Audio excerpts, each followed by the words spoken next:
Hi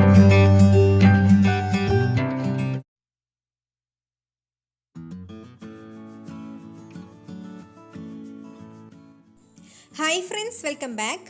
അപ്പോൾ ഇന്ന് നമ്മൾ ചെയ്യുന്നത്, നമ്മൾ നോമ്പൊക്കെ തുറക്കുന്ന സമയത്ത് തരിക്കഞ്ഞിക്ക് പകരമായിട്ടൊക്കെ ചെറിയ ചൂടോട് കൂടിയൊക്കെ കുടിക്കാൻ പറ്റിയിട്ടുള്ള നല്ലൊരു ഡ്രിങ്കിൻ്റെ റെസിപ്പിയാണ്.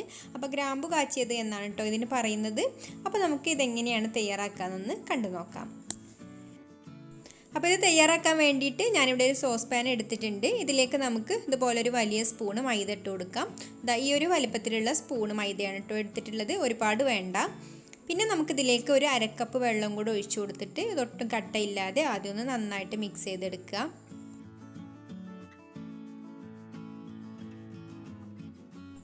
ഇപ്പോൾ മൈദ ഇവിടെ നന്നായിട്ട് കട്ടയൊന്നും ഇല്ലാതെ മിക്സായി വന്നിട്ടുണ്ട്. ഇനി നമുക്കിതിലേക്ക് നല്ലൊരു ഫ്ലേവർ കിട്ടാൻ വേണ്ടിയിട്ട് ഗ്രാമ്പുവാണ് ചേർത്ത് കൊടുക്കുന്നത്. അപ്പോൾ ഇതിൻ്റെ പേര് തന്നെ ഗ്രാമ്പു കാച്ചിയത് എന്നാണ് കേട്ടോ. അപ്പോൾ നമ്മൾ ഇതിലെ ഫ്ലേവർ ഗ്രാമ്പുവിൻ്റെ ഫ്ലേവറാണ്. അപ്പോൾ ഒരു വലിയ ഗ്രാമ്പു ആണെങ്കിൽ ഒരു 5 ചേർത്ത് കൊടുത്താൽ മതി. ഞാനിവിടെ ചെറിയ ഗ്രാമ്പു ആയതുകൊണ്ട് ഒരു 6 ഗ്രാമ്പു എടുത്തിട്ടുണ്ട് കേട്ടോ, അതിട്ട് കൊടുത്തിട്ടുണ്ട്. പിന്നെ നമുക്കിതിലേക്ക് ഒരു 1/4 ടീസ്പൂൺ ഉപ്പും ആവശ്യത്തിനുള്ള പഞ്ചസാരയും കൂടി ചേർത്ത് കൊടുക്കാം.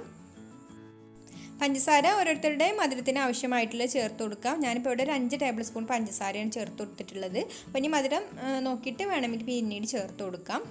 ഇനി നമുക്കിതിലേക്ക് 1/2 ലിറ്റർ പാല് ചേർത്ത് കൊടുക്കണം. പാലും കൂടി ചേർത്ത് കൊടുത്ത് നന്നായിട്ടൊന്ന് മിക്സ് ചെയ്ത് കൊടുത്ത ശേഷം നമുക്ക് ഫ്ലെയിം ഓൺ ആക്കിയിട്ട് ഇതൊന്ന് തിളപ്പിച്ചെടുക്കണം. തിളപ്പിച്ചെടുക്കുമ്പോൾ ഇതുപോലെ കൈയെടുക്കാതെ ഇളക്കിക്കൊണ്ടിരിക്കണം കേട്ടോ, അല്ലെങ്കിൽ ഇത് അടിയിൽ പിടിക്കാൻ സാധ്യതയുണ്ട്. അപ്പോൾ കൈയെടുക്കാതെ ഇതുപോലെ ഇളക്കി കൊടുക്കുക.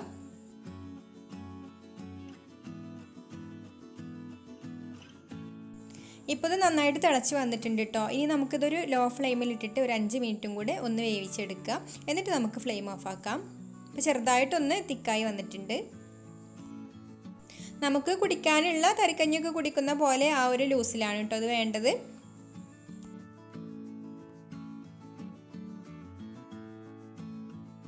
ഇപ്പോൾ ഫ്ലെയിം ഓഫ് ആക്കിയിട്ടുണ്ട് കേട്ടോ. അപ്പോൾ ചെറുതായിട്ടൊന്ന് ചൂടാറി വന്നിട്ടുണ്ട്. ഇനി നമുക്കിതിലെ ഈ ഗ്രാമ്പൂക്കെ ഒന്ന് മാറ്റിയിടാം, അല്ലെങ്കിൽ ഇത് കുടിക്കുന്ന സമയത്ത് കടിക്കുമ്പോൾ ഒരു ഡിസ്റ്റർബൻസ് ആയിരിക്കും. ഇപ്പോൾ ഗ്രാമ്പൂവിൻ്റെ ഫ്ലേവറൊക്കെ ഇതിൽ നന്നായിട്ട് പിടിച്ചിട്ടുണ്ട്.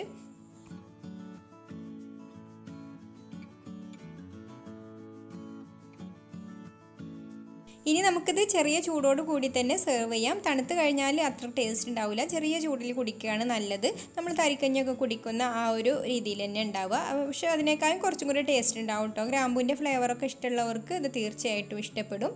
അപ്പോൾ എല്ലാവർക്കും ഈ ഒരു റെസിപ്പി ഇഷ്ടമായിട്ടുണ്ടാവും എന്ന് വിചാരിക്കുന്നു. ഇഷ്ടമായിട്ടുണ്ടെങ്കിൽ ഒന്ന് ലൈക്ക് ചെയ്യുക, അതുപോലെ ഷെയർ ചെയ്യുക, കമൻറ്റ് ചെയ്യുക. പിന്നെ എൻ്റെ ചാനൽ സബ്സ്ക്രൈബ് ചെയ്യാതെ കാണുന്നവരാണെങ്കിൽ ഒന്ന് സബ്സ്ക്രൈബും കൂടെ ചെയ്ത് സപ്പോർട്ട് ചെയ്യണേ. അപ്പോൾ ഇനി മറ്റൊരു നല്ല റെസിപ്പിയുമായിട്ട് അടുത്ത വീഡിയോയിൽ കാണാം. Thanks for watching.